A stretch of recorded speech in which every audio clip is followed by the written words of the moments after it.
You're tuned to the Blue from the Grove show. I've had the most terrible dream. It was about this awful Negro. This is the Blue from the Grove show. Awful Negro. The Blue from the Grove show. This is the Blue from the Grove You know, this show. awful Negro. The Blue from the Grove show. Oh, 88. Blue from the Grove show. Awful Negro. This is the Blue from the Grove show. Oh, 88. Blue from the Grove show. This is the Blue from the Grove show. I've had the most terrible dream. It was about this awful Negro.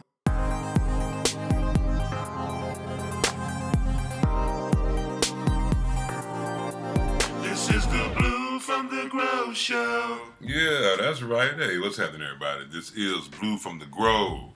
Yeah, it's been a long time. I know it's been a real long time, but I think it's time to come back. You know what I'm saying?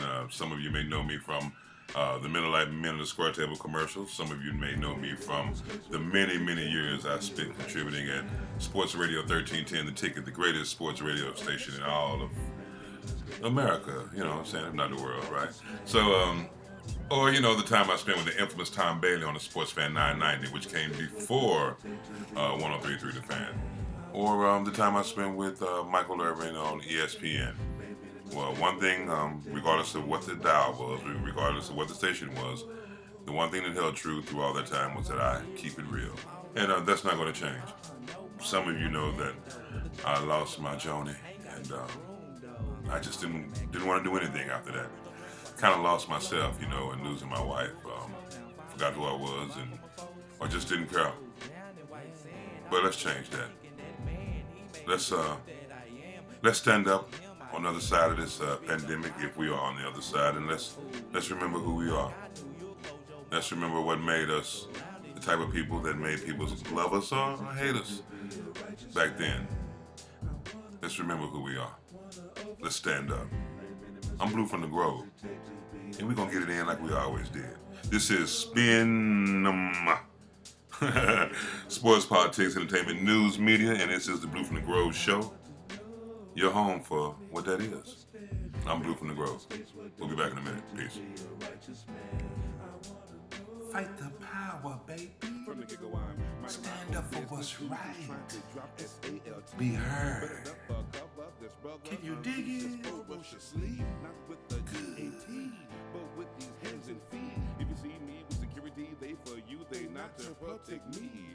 Oh, so J. Cole got him out down that basketball court, huh? I think that's all right, man. I ain't got no problem with that, you know what I'm saying?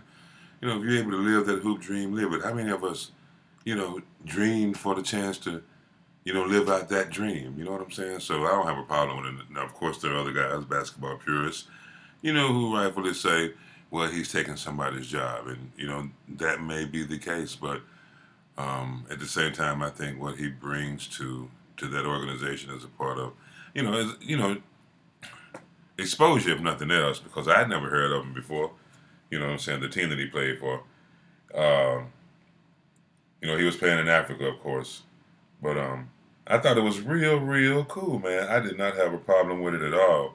As a matter of fact, I had never heard of the Basketball Africa League to begin with. You know what I'm saying? And like I said, you know, I've been out of the loop for a minute. You know, I'm just coming back to this whole thing, but we're going to do it together. We're going to walk through it like this our first time here, baby. Sure, I know what I need to know about the Cowboys and the Mavericks and all that, but we're going to walk through it all over again. Matter of fact, well, with this new regime, maybe we need to do that. But back to J. Cole. So anyway, he was in of course, he played for the Rwanda Patriots, BBC. And, hey, if I had a chance to play for a team, I would have played for him too. I'll just put it like that. But before I hate on him, I'd congratulate him. J. Cole talked about his hoop abilities, you know what I'm saying? Percy did it, masterpiece. So, you know, it is what it is. So I say salute, J. Cole, you know what I'm saying? You did that, pal. If you choose to go back, you go back. And if your family obligations was allowing another brother to have a job, I feel you on that too, man. Real recognize real. And salute to Rick Ross for standing up and saying something about that too. You know, real talk. You may not like what the deal was, but it was good. It might be good for business. So you sit back in the business, take care of yourself, player, and you just continue to make them 40 points a game if you can. You know what I'm saying? That's to the other cat that really had a problem with it. So I'm not gonna hate on J. Cole. This is a no hate zone. Understand me? We congratulate. That's what I've always done. What I've always been. My mission to begin my sports talk career was to just reverse the narrative, man. Because so many people were sitting up talking so bad about athletes. I mean, just every day making these sweeping judgments on them. Calling them miserable human beings, just all sorts of things, man. And I just got fed up with it, man. So that's what started the whole legend of Blue from the Grove, man. I couldn't take it no more. I had to say something. You know what I'm saying? And um, that's just who I am, bro. The things they were saying about these black athletes was just ridiculous. As a matter of fact, this isn't going to be a whole show. This is just a little short something. I got to prepare for Shabbat a little later on. But I wanted to just let you know that Blue from the Grove is back. And we're going to still talk about it a little bit more after this break. But I just want to say thank you for joining me, man. We're going to get it in like it's supposed to be got in, and it's going to get better. It's going to get greater later. I'll holler at you in a minute.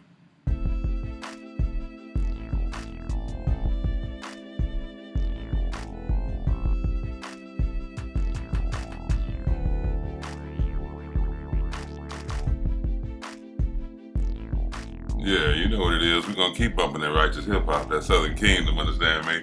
But, hey, we touched on the Cowboys for a minute, so let's just go on and acknowledge Dak for being the highest paid too, you understand me? But the highest paid Jordan Brand NFL player, you know what I'm saying? He just signed up a multi-million-dollar deal that made him numero uno, king of the hill, understand me? But also the most played, which is how, just the trauma he had to go through to get that contract, man. You know what I'm saying, man? I mean, just this constant need to, downplay his abilities or question his leadership when all the intangibles and all the tangibles are right there in front of you. The Cowboys' biggest problem wasn't Dak Prescott. It was the offense coordinator. You know what I'm talking about? I mean, that's just the truth about it. And I hate that about the Cowboys. It seems like Jerry try to save a buck anywhere he can. You already have a salary cap that hamstrings the teams to allow the owners to have a profit margin that they are comfortable with, but at the same time, they can't even put the kind of team on the field that they want to put on, so the owners are guaranteed this enormous amount of profits. And at the same time, when this brother here outplays his rookie contract, he still got to jump through hoops, hop a barrel, save a princess from Donkey Kong. You know what I'm saying?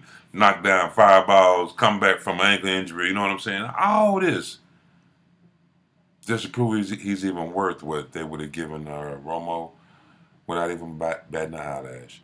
And dare I say, Dak Prescott is a little bit more successful than Tony Romo in the playoffs. And I don't want to hear that about the team that Dak Prescott has, because we put some great teams behind Romo too. Don't forget Spray Tan. Spray Tan was leading the league in running too. He led the league in rushing. So Spray Tan was a hell of a running back. You know what I'm saying? We had a great team. Butterfingers. You know what I'm saying? I love you, Dez. You know what I'm saying? Featherstone. Understand me, for those that know. Featherstone out there catching them bombs when he can. Oh, and he caught that pass against Green Bay. Let's just go on, get that understood. Hey, I don't want to hear it. It was a football move after the catch. I don't want to hear it. But I digress. Our problem is Kellen Moore, man. That dude can't call a drive. He forgets about the running back. You can't blame you can't blame my boy. What's his name? Be one with his shirt cut out. Zeke be wearing a little, you know what I'm saying? Yeah. So, you can't blame Zeke, man. I'm saying when the offense coordinator forgets about one of the best running backs in the league, you know what I'm saying? So I put it on Kellen Winslow, man, to be honest with you, man. I just ain't no other way. Kellen Winslow. Hey, man, I put it on Kellen Moore, man. Just to be honest with you, man. I'm sorry, I got distracted by something. I mean, some really, really loud something in the background, man. So I apologize about that. It wasn't no brain fart. It wasn't a case of CRS. It was just something in the background that got really, really loud. But anyway, so I blame our woes on offense, squarely where they belong, on the offensive coordinator's head. And that's not even a big old knock on him, because he wasn't qualified for the job to begin with. It's Jerry Jones cutting the corner, saving a buck, but at the same time reinforcing the good old boy system. You know what I'm saying? That nepotism. I guess he's going to be an honorary Jones now. I don't like it at all. If you the Cowboys, you claim you're America's team, you claim we the best organization in all the pro sports, then you ought to be trying to get the best coach available for every position. That's what you ought to be doing. You ought to try to get the best front office people to surround you and Steven. But Steven got good, you know what I'm saying? Maybe a little late for that. But, if you are in the pursuit of excellence, then be in it. Damn, man, how long we got to be sorry? Okay, look. Now, I know everybody want to talk noise about the Cowboys, but we've been sorry for 25 years, and y'all still ain't called us in Super Bowls. So hush. I feel like if the Cowboys had kept hold of some of those defensive tackles that they let go to the Washington Redskins and other teams like that, that we would have been in contention for a Super Bowl. And I absolutely believe that, and I tell you why. One of the key components to our 90s run wasn't Troy Aikman. No, it wasn't. Okay, he was a key component. But he wasn't necessarily the motivating factor or the driving force. And I won't even say it was Emmitt Smith or the playmaker. You know who it was? That's that defensive line, bro. The rotation. The rotation, baby. Man, we still had Jeffco. Man, you know what I'm saying? When we got Charles Haley, it was a done deal. You know what I'm saying? He just was the cream of the crowd, the cherry on top, the one that made, he wouldn't even get the sacks necessarily, but the attention that he caused the offense to have to pay to him, the havoc he raised on that side allowed, Jimmy Jones, Jeffco was still there. Was Toby still there? Stubby, Russell Maryland, Tony Casillas, you know what I'm saying? All these cats, man, rotating in and out, man, made that thing do what it do. Because I'm going to tell you something, man, you just can't outscore people every single game. You got to have a defense that can protect the lead, or a defense that, that can secure a lead, because we were scoring on defense too, I never forget James Washington back there doing this thing. I never forget Kenny Gant the Shark doing this thing, or Everett, or even Cubby and them when it was, when it was back there. You know what I'm saying? Touchy and feel it. All of it, man. It all took that. Now, and that's one way why, and to a certain extent, I understand making your quarterback earn his money, because I think one of the things that made Troy Aikman so good was the fact that Jimmy Johnson didn't necessarily believe in him at first. He had to get his boy. You know what I'm saying? Steve Walker, Steve Berline. As a matter of fact, we all know this. Troy's rookie season, he went defeated, didn't win a game. We won one game that year. The Cowboys won one game that year, and he wasn't the quarterback when we won.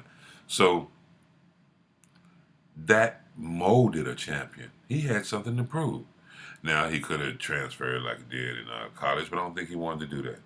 He wanted to stay and prove. He wanted to stay and fight. And he knew he had some dudes that would fight with him, because Emmett and Mike would go to war with him. Plus, you got, Jay Novacek, who Jerry Jones said had to move stock to the list. Yeah, man. So, I don't mean to, glory day the past or whatever. I'm just trying to say that we've had teams throughout the years, and the quarterback plays the quarterback's role, but it's really, up to the rest of that team to make us really get somewhere. I mean, don't get me wrong, the conductor can mess up everything. Look how Romo was snake bit. We'd be about to win the game, and every week Romo would find a new and exciting way to lose. Okay, look, man, when we have a real show, we'll get more into the Boston Mavericks. The Dallas Celtics. I'm sorry. Your Dallas Mavericks on the next edition of the Blue from the Grove show. I really appreciate y'all joining me for this little quick snippet, and I'll get back with y'all real soon. It's just a little something, man, just a little something that Blue from the Grove is back. I'm going to holler at y'all. I am Rodney Blue, keeping it real in Pleasant Grove. It's been a long time, baby. You're tuned to the Blue from the Grove show. I've had the most terrible dream. It was about this awful Negro. This is the Blue from the Grove show. Awful Negro. The Blue